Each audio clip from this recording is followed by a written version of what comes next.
السلام عليكم ورحمة الله. كتحل الفيسبوك كتلقى له وقفات الاحتجاجية.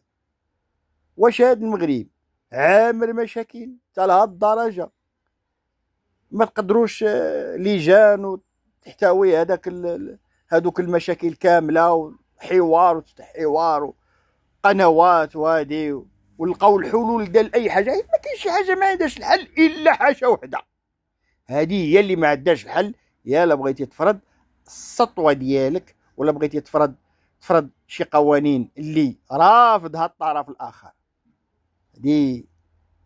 هادي كتكون غير عند الديكتاتوريين فقط.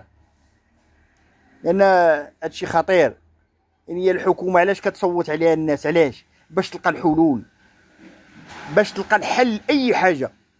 السيوره ديال الصبابط الى تقاداو، الى تفقدوا من البلاد، يمشيو يجيبوهم من جهه اخرى. الدواء يجيبوه من جهه اخرى، اي حاجه.